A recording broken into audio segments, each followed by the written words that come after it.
Assalamualaikum warahmatullahi wabarakatuh, saudara-saudariku kaum muslimin wal muslimat rahimakumullah. Alhamdulillah hari ini masih bisa bertemu lagi di channel ADRS Official. Hari ini kita bakal kupas tuntas sebuah materi yang super penting, yaitu panduan lengkap aturan dan solusi permasalahan seputar ibadah kurban, pastinya langsung dari pemaparan sumber-sumber yang sahih ya. Biar gampang, ini nih poin-poin yang bakal kita bahas hari ini. Pertama, hukum atas nama kurban. Kedua, syarat dan pengadaan hewan. Ketiga, waktu dan tata cara. Keempat, pembagian daging dan upah. Dan kelima, kita bakal lurusin beberapa kesalahpahaman umum seputar kurban. Yuk, langsung aja kita mulai. Kita masuk ke bagian pertama. Hukum atas nama kurban. Pernah kepikiran nggak sih, kurban itu sebenarnya ditujukan buat siapa? Maksudnya, apakah satu sembelihan itu murni cuma buat satu orang aja? Atau bisa loh ngecover satu keluarga penuh? Nah, ini pertanyaan yang mendasar banget kan? Yang menarik banget di sini adalah ada bukti tertulis dari hadis riwayat Aisyah radhiyallahu anha. Hadis ini tegas banget nunjukin kalau satu ekor kambing itu sebenarnya sudah mencakup satu keluarga utuh. Persis kayak yang dipraktekkan sama Nabi kita Muhammad SAW waktu beliau menyembelih untuk diri beliau, keluarga, bahkan umatnya.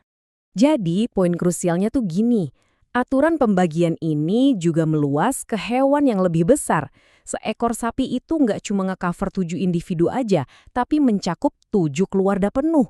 Coba bayangin, ini benar-benar melipat gandakan keberkahan buat kamu dan saudara-saudara lain yang ikut patungan di dalamnya. Dan coba lihat, pemahaman ini ngambarin dengan cerdas banget gimana kita bisa nerapin sunnah ini di zaman sekarang. Kelompok kayak anak-anak sekolah atau karyawan di kantor, itu bisa banget loh kumpulin dana patungan buat nyumbang kurban atas nama satu orang perwakilan. Misalnya nih, buat guru atau staf yang mungkin belum mampu berkurban beserta seluruh keluarganya. Benar-benar kolaborasi kebaikan yang luar biasa ya. Lanjut ke bagian kedua, syarat dan pengadaan hewan. Di dalam hadis tuh udah diatur dengan sangat ketat, ada 4 cacat fisik yang bikin hewan auto gugur buat jadi kurban. Kalau hewannya buta sebelah, sakit parah, pincang yang kelihatan jelas, atau saking kurusnya sampai nggak bersumsum, wah hewan itu sama sekali nggak sah ya buat ibadah kurban kamu. Ngomong-ngomong soal hewan, sering banget muncul pertanyaan kekinian kayak gini. Boleh nggak sih kita bagi-bagi uang tunai aja ke orang yang butuh daripada repot-repot nyembelih hewan peliharaan?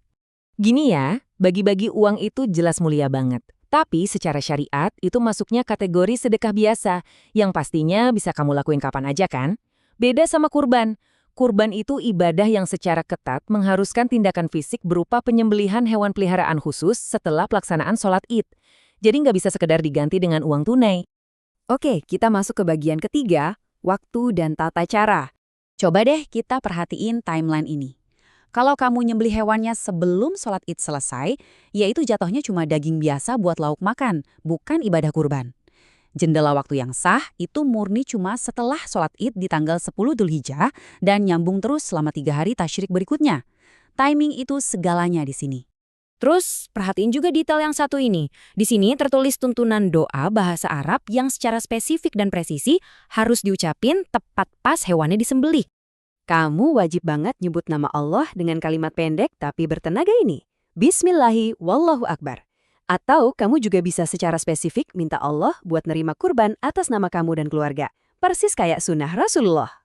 Sekarang kita bahas bagian keempat, pembagian daging dan upah.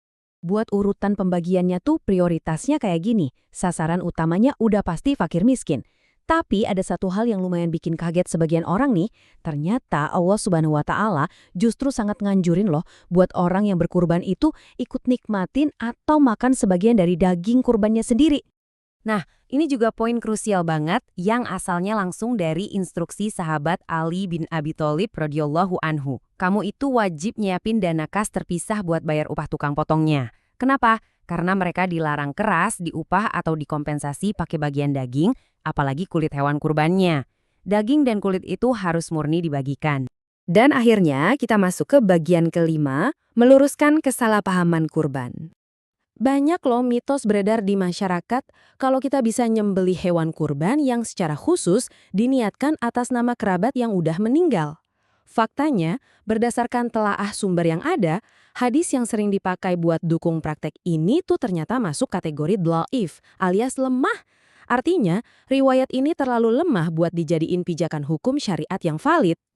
Sama halnya dengan cerita populer ini, yang bilang kalau kamu tuh wajib banget nonton langsung proses penyembelihan kurban kamu, biar dosa-dosanya diampuni lewat tetesan darahnya.